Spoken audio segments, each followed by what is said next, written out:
Hello everyone. तो next topic हमारा है भारत 8वीं बार सुरक्षा परिषद का अस्थायी सदस्य चुना गया।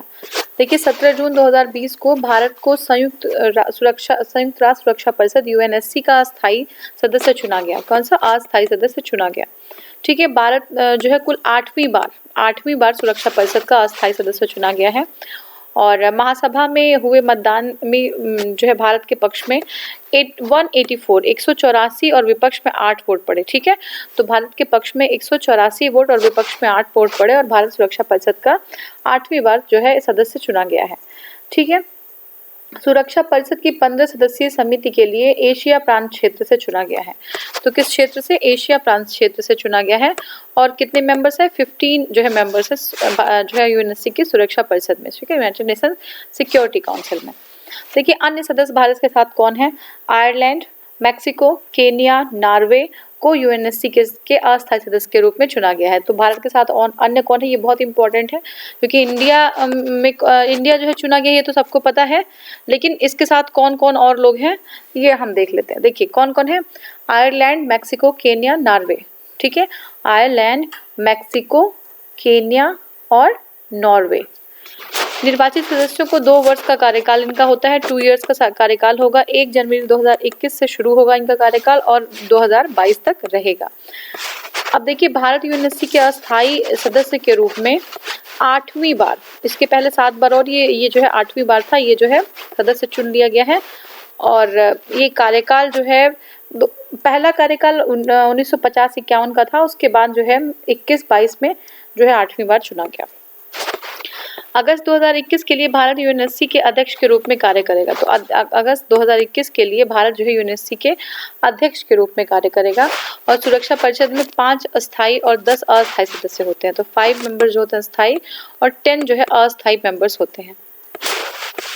देखिए नवनिर्वाचित सदस्यों के अलावा अन्य सदस्य कौन कौन से हैं? Estonia, Niger, Tunisia, Vietnam, Saint Vincent और ग्रेनाडाइंस।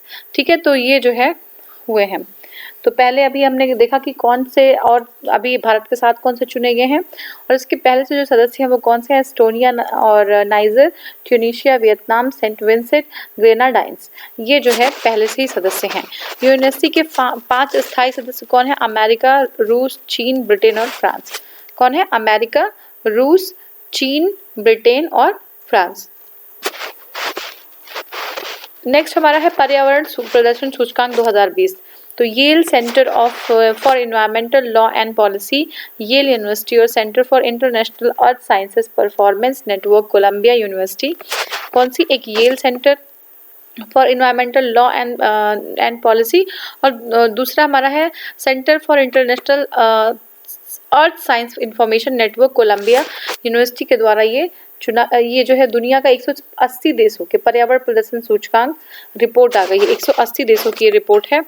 और क्या है ये? इन्वायरमेंटल परफॉर्मेंस इंडेक्स 2020 रिपोर्ट है, 8 जून 2020 को जारी की गई है। 180 देश हैं, याद रखिएगा, टोटल 180 कंट्रीज हैं पर्यावरण प्रदर्शन सूचकांक 20 में। यहाँ पे डेनमार्क जो है वो 82.5 के IPI स्कोर के साथ शीर्ष स्थान पे। तो डेनमार्क जो है शीर्ष स्थान पे है।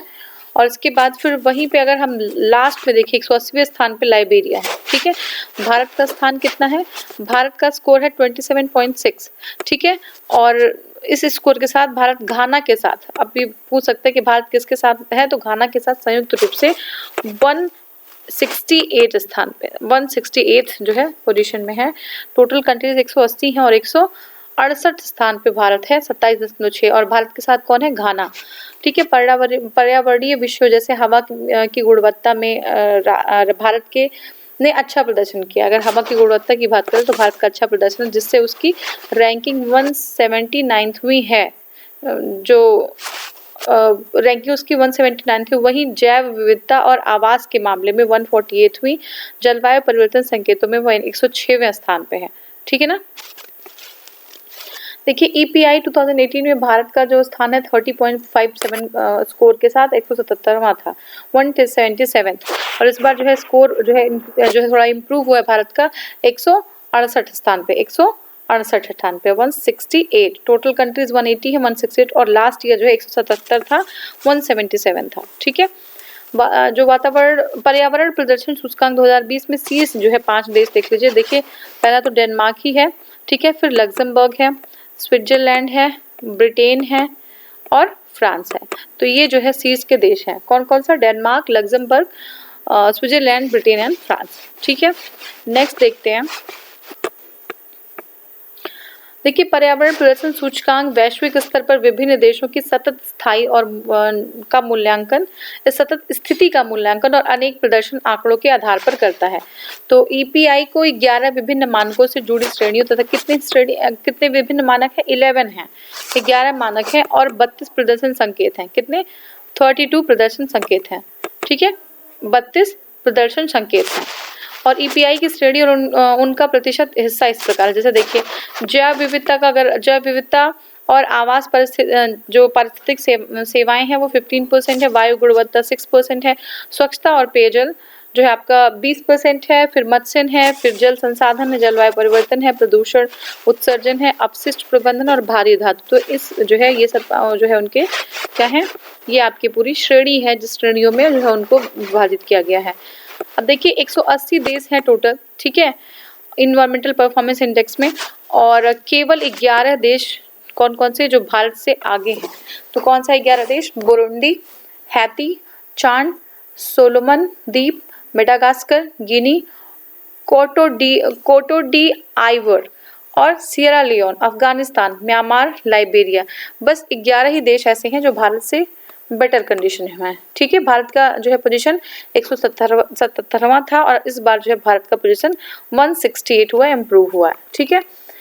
देखिए दक्षिण एशिया में भारत केवल अफगानिस्तान से बेहतर स्थिति में। साउथ एशिया की अगर बात कर ले तो हम भारत हमारा है वो सिर्फ अफगानिस्तान से बेहतर है। पाकिस्तान की भी स्थिति भारत से बेहतर है, 142वीं जो है उसका स्थान है, 142nd, ठीक है, 142वां। भारत एक अन्य पड़ोसी देश चीन अगर चीन का देखें तो चीन का 120 स्थान है, ठीक है, चीन से भी जो है भारत नीचे है। तो भारत की रैंकिंग देखते कुछ संकेतकों में भारत की रैंकिंग कितनी है।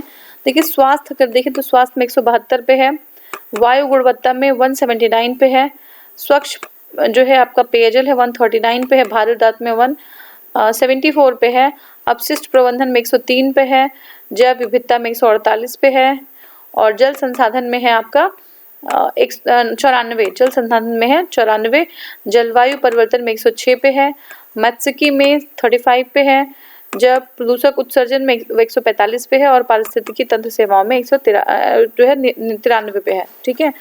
तो ये जो है हमारी है, इसमें पूछ सकता है, इसको एक बार ध्यान से देख लीजिएगा। स्वास्थ्य में है 172, फिर वायु गुणवत्ता में है 179, फिर सुरक्षा पेयजल में 139, तो याद रखिएगा इसको, ठीक है। देखिए नेक्स्ट देखते हैं दक्षिण एशियाई देशों में ईपीआई। दक्षिण एशियाई में भूटान जो है 107 नंबर पे है, भूटान 107 नंबर पे है, श्रीलंका 109 पे है, मालदीव 127 पे है, पाकिस्तान 142 पे है और नेपाल 145 पे है, बांग्लादेश 162 पे है, भारत 168 पे है और अफगानिस्तान 179 पे है। तो अफगानिस्तान के जस्ट ऊपर है। अगर हम देखें भूटान, इसमें हमारे दक्षिण एशियाई में तो भूटान 107 सबसे अच्छी स्थिति भूटान की है। निम्न स्थान प्राप्त करने वाले 5 देश कौन से हैं? तो देखिए फर्स्ट हमारा है लाइबेरिया, फिर है म्यांमार, फिर अफगानिस्तान, फिर सियरा लियोन और फिर कोटा डी आइवरी। तो ये स्थान है। वैश्विक ऊर्जा संक्रमण सूचकांक देखते हैं। वैश्विक ऊर्जा संक्रमण सूचकांक 2020 का देखिए वर्ल्ड इकोनॉमिक फोरम या जो है विश्व आर्थिक मंच के द्वारा वैश्विक ऊर्जा सूचकांक ग्लोबल एनर्जी ट्रांसमिशन इंडेक्स, ठीक है, ETI जारी करते हैं और ये सूचकांक यूरोपीय देश स्वीडन जो है लगातार तीसरे वर्ष जो है 74.2 के स्कोर के साथ शीर्ष पे है। तो वैश्विक जो है ग्लोबल एनर्जी ट्रांजिशन है या वैश्विक आपका संक्रमण सूचकांक है, उसमें स्वीडन जो है लगातार तीसरी बार टॉप पे है। सूचकांक में शामिल 10 शीर्ष देश कौन कौन से देख लीजिए। स्वीडन पहले नंबर पे है, फिर स्विट्जरलैंड है, फिर फिनलैंड है, डेनमार्क है, Norway, Australia, UK, France, Netherlands और आइसलैंड। तो स्वीडन याद रखना आपको फर्स्ट जो है पोजीशन में है और सेकंड पे है स्विट्जरलैंड। स्वीडन और स्विट्जरलैंड याद रखिएगा किसमें, जो आपका ग्लोबल एनर्जी इंडेक्स है। देखिए ETI 2020 में शामिल 115 देश हैं। टोटल कितने हैं? 115 देशों में से 11 देश भारत, अर्जेंटीना, बुल्गारिया, चीन, चेक गणराज्य, डोमिनिक गणराज्य, आयरलैंड, इटली, स्लोवाक गणराज्य, श्रीलंका, यूक्रेन और ऊर्जा संक्रमण की दिशा में लगातार सुधार किया है। तो जो है 11 जो देश हैं वो लगातार सुधार किए हैं। 11 देशों में भारत भी है जिसने लगातार सुधार किया है। ठीक है, इस सूचकांक का जो आपका एनर्जी ट्रायंगल अगर हम देखें, त्रिकोण, ऊर्जा त्रिकोण के 3 संकेत को आर्थिक विकास और वृद्धि, ऊर्जा की पहुंच और सुरक्षा, पर्यावरण स्थिरता, कौन सा है? आर्थिक विकास और वृद्धि, ऊर्जा ऊर्जा जो है की पहुंच और सुरक्षा, पर्यावरण स्थिरता। ठीक है, आर्थिक विकास वृद्धि, ये हमारे 3 संकेतक हैं या जो है एनर्जी ट्रायंगल बोलते हैं इसको। कौन कौन से हैं? आर्थिक विकास और वृद्धि, ऊर्जा की पहुंच और सुरक्षा, पर्यावरण स्थिरता। ठीक है, सूचकांक में शीर्ष स्थान पर रहने वाले देशों में अपने ऊर्जा आयात और ऊर्जा सब्सिडी में कमी की है। तो किसमें? ऊर्जा आयात में और ऊर्जा सब्सिडी में कमी की है। राष्ट्रीय जलवायु लक्ष्य को पूरा करने की दिशा में मजबूत राजनीतिक प्रतिबद्धता व्यक्त की है। अब देखिए भारत की अगर स्थिति देखें तो सूचकांक में भारत ने ऊर्जा त्रिभुज के तीनों आयाम में सुधार किया है। तो ऊर्जा त्रिभुज के तीनों आयामों में भारत सुधार करते हुए 74वां स्थान प्राप्त किया है और भारत का स्थान याद रखिएगा 74वां है, 74th है। ठीक है, और तीनों जो त्रिकोण है, त्रिभुज है, उसको तीनों आयामों में सुधार किया है भारत ने। ठीक है, अब देखिए भारत सरकार वर्ष 2027 तक 275 गीगावाट नवीनीकरणीय ऊर्जा लक्ष्य प्राप्त करने की दिशा में किए गए प्रयासों के कारण उसकी रैंकिंग में सुधार हुआ है। ठीक है, इस वर्ष भारत का स्कोर है 51.5, कितना है? 51.5 रहा है। ठीक है, ETI 2020 में भारत के पड़ोसी देशों की रैंकिंग क्या है? देखिए चीन की 78 में है और बांग्लादेश की 87 है, पाकिस्तान की 94 है और नेपाल की 95 है और श्रीलंका की 55 है। लेकिन भारत इम्प्रूव कर रहा है, भारत की है 74वीं। ठीक है, भारत कितनी है? 74th। तो देखिए ये हो गया और नेक्स्ट हम देखेंगे सूचकांक में शामिल निम्नतम रैंक वाले 5 देश। ठीक है, तो हैती जो है ये जो है बिल्कुल लास्ट पायदान पे हैती है, तो सूचकांक में हैती सबसे नीचे है। और ETI सूचकांक में देशों में ऊर्जा प्रणाली, अगर उनके देशों की हम ऊर्जा प्रणाली देखें तो हमें मिलेगा कि वर्तमान प्रदर्शन जो है और उनकी पर्यावरणीय संधारणीयता या सस्टेनेबिलिटी, ऊर्जा सुरक्षा का टिकाऊ, सुरक्षित, सस्ती और समावेशी ऊर्जा प्रणालियां अपनाने की तत्परता जैसे संकेतों के आधार पर उनको तैयार किया गया है। ठीक है, ETI। Freedom in the world 2020 report, freedom in the world 2020 report क्या है? अमेरिका की संस्था फ्रीडम हाउस द्वारा 4 मार्च 2020 को freedom in the world 2020 report जारी की गई है। इसका जो शीर्षक है वह है a leader less struggle for democracy, leader less struggle for democracy. ठीक है, ये क्या शीर्षक है? Leader less struggle for democracy. किसके लिए है? Freedom in the world 2020 report. ठीक है, ये अमेरिकी संस्था है फ्रीडम हाउस जो है उसने जारी किया है। अब देखिए इसमें 195 देश 2019 के दौरान स्वतंत्रता की स्थिति का मूल्यांकन किया गया है। इसमें 83 देशों को स्वतंत्र कहा गया है और 63 देशों को आंशिक रूप से स्वतंत्र। तो 83 देश हैं जो स्वतंत्र हैं, 63 देश हैं जो आंशिक रूप से स्वतंत्र हैं और 49 कंट्रीज हैं जो स्वतंत्र नहीं के श्रेणी में आते हैं। ठीक है, तो 83 कंट्रीज हैं जो स्वतंत्र हैं, 63 कंट्रीज हैं जो आंशिक रूप से स्वतंत्र हैं और 49 कंट्रीज ऐसी हैं जो स्वतंत्र नहीं के क्षेत्र में आते हैं। देखिए रिपोर्ट में अगर हम देखें तो फिनलैंड, नॉर्वे और स्वीडन को 100 में से 100 स्कोर मिला है। स्वतंत्रता की श्रेणी में 5 देश फिनलैंड, नॉर्वे, स्वीडन, नीदरलैंड और लग्जमबर्ग शामिल हैं स्वतंत्र श्रेणी में। ठीक है, स्वतंत्र श्रेणी में अगर हम देखें तो निचले पायदान पे कौन है? Botswana, Peru, Bharat, Timor Leste तथा ट्यूनीशिया। तो ये निचले पायदान पे है और भारत को भी निचले पायदान पे उन्होंने रखा हुआ है।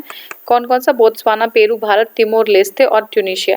तो रिपोर्ट तैयार करने के लिए 2 संकेतकों का प्रयोग किया जिसमें राजनीतिक अधिकार, पहला क्या है? राजनीतिक अधिकार 0 से 40 और नागरिक स्वतंत्रता 0 से 60 जो है शामिल किए गए। ठीक है, राजनीतिक अधिकार और नागरिक स्वतंत्रता।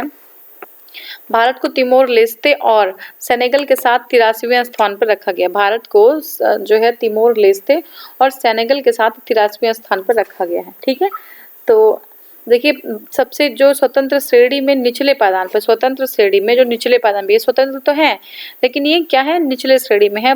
कौन सा? Botswana, Peru, Bharat, Timor Leste और ट्यूनीशिया। तो 83 थर्ड पोजीशन के साथ भारत को निचले स्थान पर रखा गया। स्वतंत्र वर्ग के रूप में वर्गीकृत देशों में केवल ट्यूनीशिया को भारत से कम स्कोर प्राप्त हुआ है। ठीक है, सिर्फ ट्यूनीशिया है जो भारत से कम स्कोर प्राप्त है उसको। ठीक है, भारत इस वर्ष विश्व के 25 सबसे बड़े लोकतंत्रों के स्कोर में सबसे कम है। तो भारत का है इस वर्ष जो 25 विश्व के सबसे बड़े लोकतंत्र है उसमें सबसे कम है उसका स्कोर। इस वर्ष भारत के स्कोर को 4 अंक गिराकर 71 हो गया है। तो 4 अंक गिरा दिया गया है भारत के जो है, और उसका जो है कितना हो गया 71। ठीक है, 71 हो गया भारत। तो भारत का स्कोर समझ लीजिएगा 71 है। पिछले बार 75 था, इस बार 71 है। ठीक है, भारत में राजनीतिक जो अधिकार की श्रेणी में 40 से 34 अंक प्राप्त किए हैं, लेकिन नागरिक स्वतंत्रता में उसने 60 में से केवल 37 अंक। तो जो है राजनीतिक अधिकार में 40 में 34 अंक, लेकिन अगर नागरिक स्वतंत्रता की बात करें तो 60 में से 37 अंक जो है सिर्फ मिले हैं भारत को। ठीक है, नेक्स्ट हमारा है क्यूएस वर्ल्ड यूनिवर्सिटी रैंकिंग। ठीक है, क्यूएस वर्ल्ड यूनिवर्सिटी रैंकिंग 2021। तो हाल में ही जारी जो है क्यूएस वर्ल्ड यूनिवर्सिटी रैंकिंग 2021 में दुनिया के 500 यूनिवर्सिटीज़ को स्थान मिला है। ठीक है, अब देखिए इसमें क्या है कि MIT जो है वो फर्स्ट नंबर पे है। फर्स्ट नंबर पे MIT है, सेकंड नंबर पे स्टैनफोर्ड यूनिवर्सिटी है, थर्ड नंबर पे हार्वर्ड यूनिवर्सिटी है, फोर्थ नंबर पे कैलिफोर्निया यूनिवर्सिटी ऑफ टेक्नोलॉजी है, और फिफ्थ नंबर पे ऑक्सफोर्ड यूनिवर्सिटी है। ये 5 जो है यूनिवर्सिटीज़ हैं जो टॉप पे हैं किसमें, आपकी ये जो क्यूएस जो है रैंकिंग है उसमें।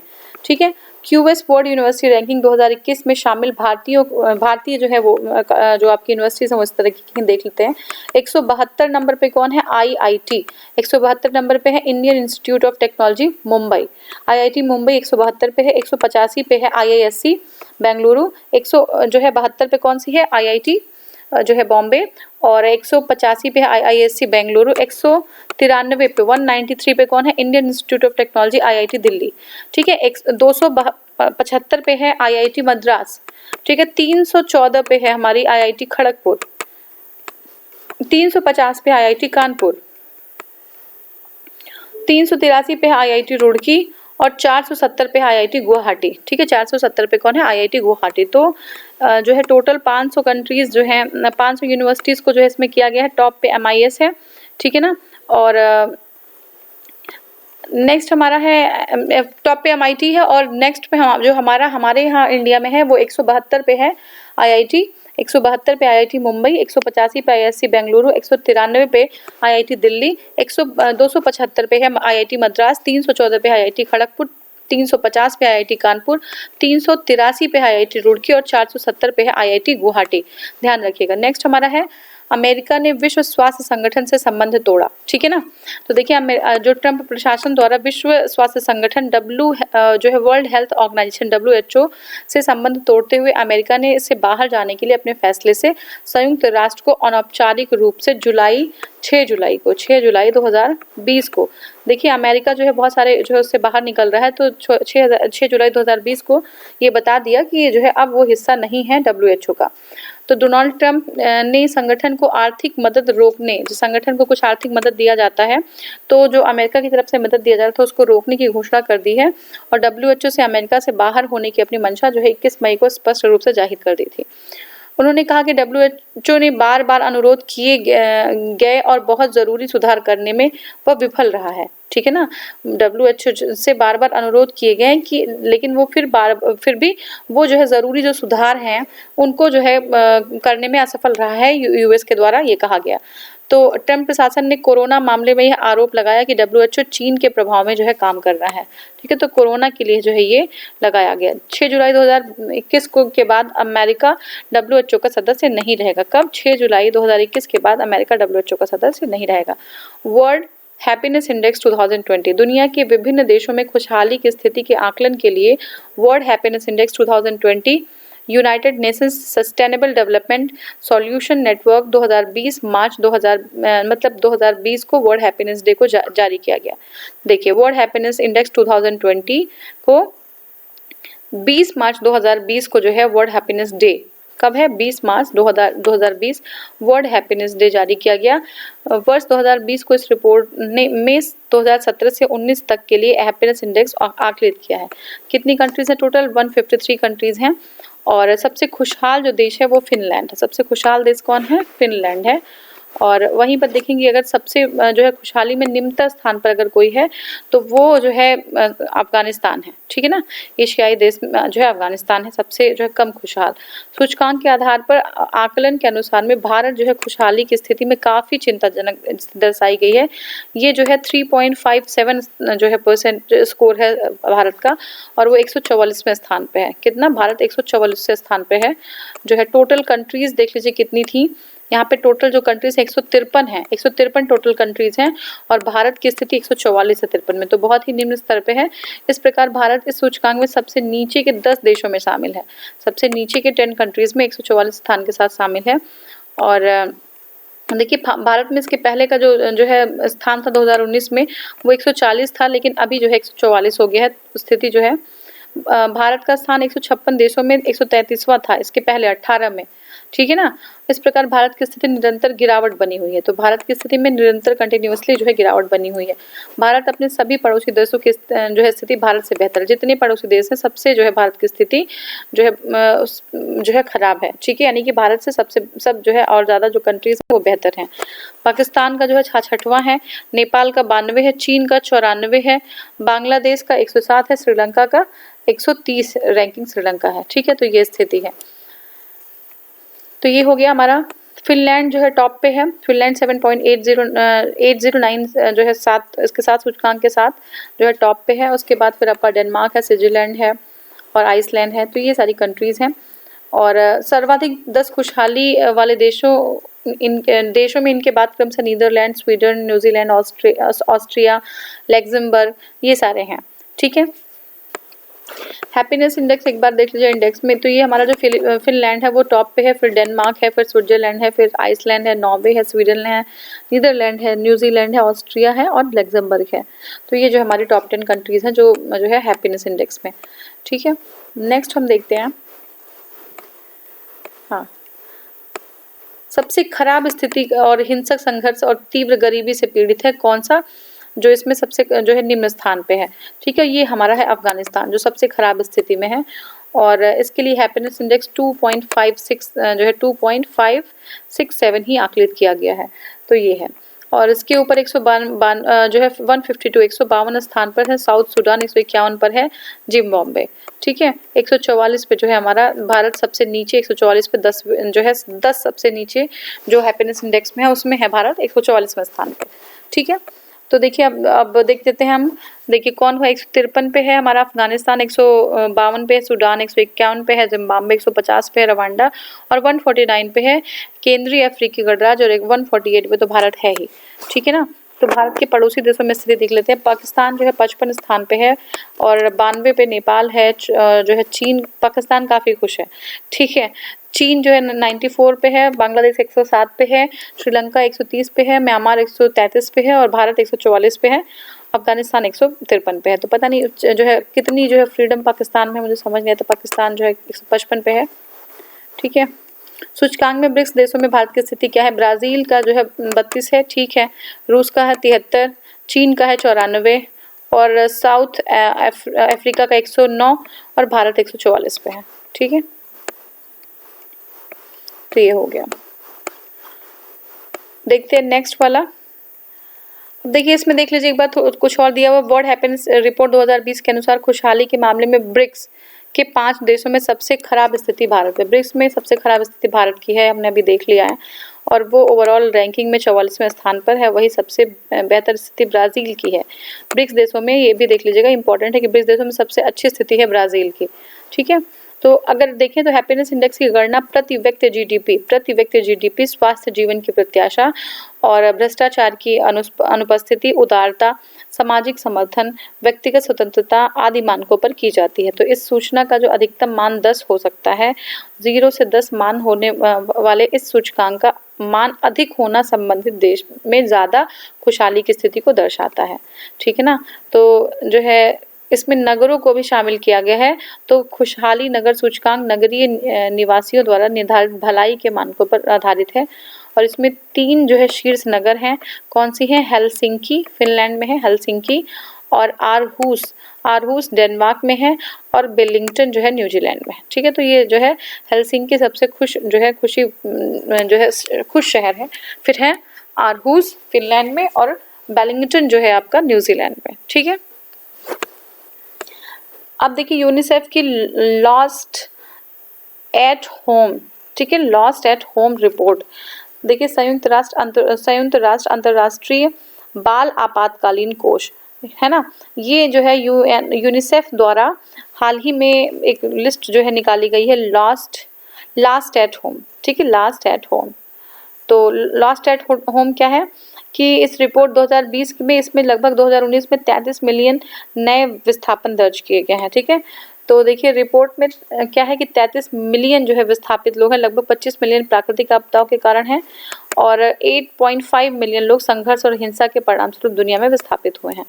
लास्ट एट होम रिपोर्ट के अनुसार बच्चों में 12 मिलियन नए विस्थापन मामले शामिल किए गए हैं। ठीक है, तो देखिए रिपोर्ट में 2019 में लगभग 10 मिलियन नए विस्थापन पूर्वी एशिया और 10 प्रशांत क्षेत्र। ठीक है, तो 10 जो है पूर्वी एशिया से और जो है 39% लोग प्रशांत क्षेत्र से जो है दर्ज किया गया है विस्थापन। ठीक है, दक्षिण एशिया में अगर देखें तो 5.9 जो है % विस्थापन है। ठीक है, हाँ, तो रिपोर्ट के अनुसार भारत, फिलीपींस, बांग्लादेश और चीन जैसे देश प्राकृतिक आपदाओं से पीड़ित थे, जिससे लाखों लोग का विस्थापन हुआ है, जो वैश्विक आपदा प्रेरित विस्थापन का 69% था। तो देखिए जो हमारा भारत, फिलीपींस और बांग्लादेश है और चीन जैसे में, तो ये प्राकृतिक आपदा की वजह से लोग विस्थापित हुए हैं और जो जितना प्राकृतिक आपदा की वजह से विस्थापन हुआ है, ठीक है, उसका 69% इन्हीं देशों से है। भारत में 2019 में आंतरिक विस्थापन की कुल संख्या है, ये संख्या नहीं जाननी है, प्राकृतिक आपदाओं के कारण जो है विस्थापित हुए हैं और जो है 19,000 लोग कुछ संघर्ष और हिंसा के कारण विस्थापित हुए हैं। ठीक है, तो वैश्विक प्रदर्शन के मामले में अगर भारत का स्थान देखा जाए तो फिलीपींस, बांग्लादेश और चीन के बाद है। ठीक है, तो फिलीपींस, बांग्लादेश और चीन के बाद जो है भारत है और संघर्ष और हिंसा के कारण फिलीपींस अकेले 4.27 मिलियन, बांग्लादेश 4.0 मिलियन और चीन 4.03 मिलियन के नए आंतरिक विस्थापन के जिम्मेदार हैं। नेक्स्ट हमारा है 1 वर्ष में 3 बार संसदीय चुनाव के बाद इजराइल में गठबंधन सरकार। तो 1 वर्ष में 3 बार जो है संसदीय चुनाव जो है इजराइल में हुए और फाइनली जो है गठबंधन सरकार जो है बनी है। इजराइल में जो है 1 वर्ष में 3 बार चुनाव हुए और अंततः मई 2020 में वहाँ नई सरकार का गठन हुआ और जिसमें जो है लिकुड पार्टी बेंजामिन नेतन्याहू की एक बार पुनः वो जो है सरकार बन गई और प्रधानमंत्री वो जो है बन गए हैं वहाँ के। तो देखिए सितंबर 2019 में संपन्न चुनाव में 120 सदस्यीय इजरायली संसद नेसेट, तो आप देख लीजिए आपके लिए इम्पोर्टेंट क्या है कि इजरायली संसद का नाम है नेसेट। क्या नाम है? नेसेट। ड्यूमा कहाँ का ये भी बता दीजिएगा। तो नेसेट है। उन्होंने 31 सीटें नेतन्याहू की लिकुड पार्टी, अब देख लीजिए ये भी इंपॉर्टेंट है, नेतन्याहू किस पार्टी से बिलोंग करते हैं, तो ये आपका लिकुड पार्टी। ठीक है, जहाँ जो है विपक्षी नेता बेन गेजेट की ब्लू एंड वाइट पार्टी, तो अभी ये भी हो सकता है कि ब्लू एंड वाइट पार्टी किस कंट्री से बिलोंग करती है, तो ब्लू एंड वाइट जो है बेनी गेट्स गेजेट नहीं था, बेनी गेट्स है ये ब्लू एंड वाइट पार्टी। यहाँ जो है इसकी 33 सीटें रही। ठीक है, तो ये हो गया आपका।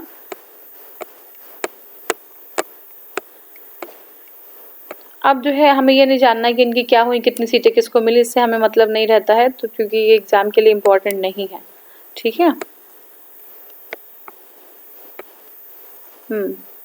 देखिए कोविड-19 पर गुट निरपेक्ष आंदोलन का वर्चुअल शिखर सम्मेलन। कोविड-19 पे गुट निरपेक्ष आंदोलन का वर्चुअल शिखर सम्मेलन। कोविड-19 महामारी प्रबंधन में सहयोग की दिशा में विचार विमर्श 20 सदस्यीय गुट निरपेक्ष आंदोलन नॉन अलाइन मूवमेंट का एक विशेष शिखर सम्मेलन वीडियो कॉन्फ्रेंसिंग के जरिए जो है मई 2020 को हुआ। ठीक है ना, तो क्या है ये कोविड-19 पर गुट निरपेक्ष आंदोलन का वर्चुअल शिखर सम्मेलन हुआ है और देखेंगे इसमें। देखिए ये जो है आभासी यानी वर्चुअल जो है सम्मेलन है अजरबैजान के राष्ट्रपति इजराइल को, कहाँ के राष्ट्रपति, अजरबैजान के राष्ट्रपति जो है आपके इजराइल इल्हाम अलीयेव, क्या नाम है इनका, इल्हाम अलीयेव के जो वर्तमान में गुट निरपेक्ष आंदोलन के अध्यक्ष हैं, उनकी पहल पे आयोजित किया गया। तो अजरबैजान में जो है क्या नाम है इनका, राष्ट्रपति जो है इल्हाम अली ये जो है प्रेजेंट टाइम में गुट निरपेक्ष आंदोलन के अध्यक्ष हैं। इनकी जो है अध्यक्षता में आयोजित किया गया। यूनाइटेड अगेंस्ट कोविड-19 ये जो है थीम था। यूनाइटेड अगेंस्ट कोविड-19 विषय पर वीडियो कॉन्फ्रेंसिंग आयोजित की गई और भारत से प्रधानमंत्री नरेंद्र मोदी सहित 30 से अधिक वैश्विक नेताओं ने जो हिस्सा लिया इसमें। ये पहला अवसर था जब 2014 में सत्ता संभालने के बाद श्री नरेंद्र मोदी ने नैम शिखर सम्मेलन की भागीदारी की। ठीक है, उसके प्रधानमंत्री रहते नैम के 2 शिखर सम्मेलन 2016 में वेनेजुएला में हुए थे, 2016 में वेनेजुएला में, और 17वां जो है नैम आपका 2019 में अजरबैजान में, 18वां जो है सम्मेलन जो है संपन्न हुआ। ठीक है, 19 में अजरबैजान में और 18वां सम्मेलन संपन्न। ये जो अजरबैजान में जो हुआ था 2019 में, ये 18वां जो है शिखर सम्मेलन था। ठीक है, और दोनों में ही मोदी जी ने भाग नहीं लिया था। प्रधानमंत्री मोदी ने अपने संबोधन में कोविड-19 को हाल के दशक में मानवता के लिए सबसे बड़ा संकट बताया है। सम्मेलन में मोदी जी ने बताया कि अपनी जरूरतों के बावजूद भारत ने 123 देशों से अधिक देशों की चिकित्सा आपूर्ति सुनिश्चित की है। कितनी? 123 देशों से अधिक देशों की चिकित्सा आपूर्ति भारत ने सुनिश्चित की है, जिनमें गुट निरपेक्ष आंदोलन के 59 सदस्य शामिल हैं। तो उन्होंने ये भी बताया कि उपचार और वैक्सीन विकसित करने के वैश्विक प्रयासों में भारत सक्रिय है। ठीक है ना, चिकित्सा प्रणाली भारत में विद्यमान है। इन्होंने बताया कि ये वनस्पति आधारित चिकित्सा प्रणाली है और उनकी प्राकृतिक प्रतिरक्षा बढ़ाने में मदद करने के लिए साझा जो है बातचीत हुई है उनकी।